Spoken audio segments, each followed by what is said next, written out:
Every teacher, every staff person at MPS and across the nation in education has their compelling why.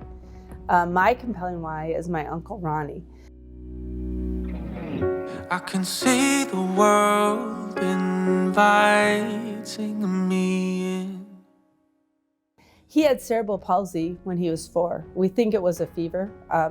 Anyway, that caused a lot of brain damage. They were told to put him in a home, someone would take care of him and just forget about him.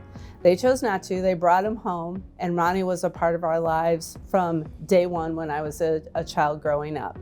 I never really understood, though, why Ronnie never got to go to school. So I made it my personal mission to teach him. So we'd get out the cookies and we'd eat them and work on subtraction. So smart in so many ways. He spoke 2 languages. So Ronnie sitting at that kitchen table, he was my compelling why of why everyone needs access to education.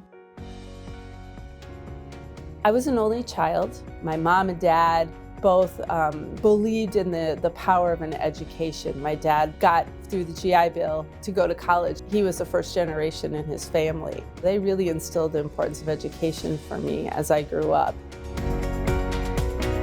My career, I started in early childhood special education, so working with general ed and students with special education needs in early childhood education. I think many of us going into education, we're going to be teachers forever, and I feel like I am still a teacher forever, but making a difference at a systematic level too. So I think it's all important, but never forgetting where I came from and how important teachers are in our system.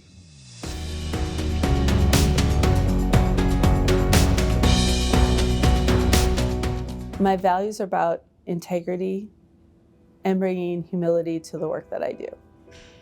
I'm probably one of the most loyal people that you know, and that's why I've been in Minneapolis for 25 years.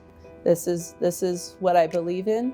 This is the place that I think the work really needs to be done.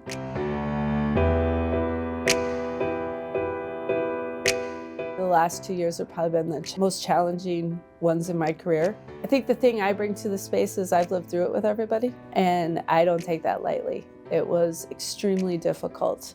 I do think we are in a place where people want to bring back the joy in their work. I know I do. I want to be happy when I come to work. I can't wait to go see the kids. I want to focus back on the kids and our families. And to do that, I think there's 3 things we're going to have to do. We have a really strong strategic plan that our board has already created. I think we need to implement it well, because it talks about student achievement, which we need to focus on, but it also talks about the well-being of our staff and our students. Second is, we have a lot of commitments out there. We have commitments through contracts with our teachers, all of our unions. We've made commitments to our community through the parent participatory evaluation process that we have, through our MOAs with our American Indian populations. And third, we need to build a reconnection and rebuilding of our community here. I know that deep in everybody's hearts, they want to get back to the place where they feel good about coming to work. They're excited about it, that our families know that we want them to be here. We want kids to be here. If you feel like you've been in Minneapolis and Minneapolis hasn't wanted you, I'm here to tell you right now, we do want you here. You are what Minneapolis Public Schools, why it's special. I was visiting a 3rd grade classroom at Pillsbury Elementary School, and one of the students asked me how I was feeling. And I said to them, I'm like, have you ever been in that place where you're feeling a lot of different emotions at once? Nervous. I'm very excited. I can't wait. I'm on edge. I'm ready to go. And the principal said to the class, students, what words of encouragement could we give Associate Superintendent Cox? And so, the kids raised their hand. We just want to tell you you're beautiful. We just want to tell you you're doing a great job. And then one little boy said to me, would a hug help? And I'm like, absolutely. And the whole entire class came up and gave me a hug.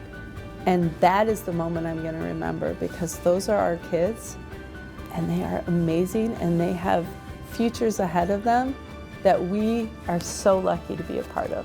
I realized it was my time to step up. Hi, I'm Rochelle Cox. I'm the new interim superintendent for Minneapolis Public Schools.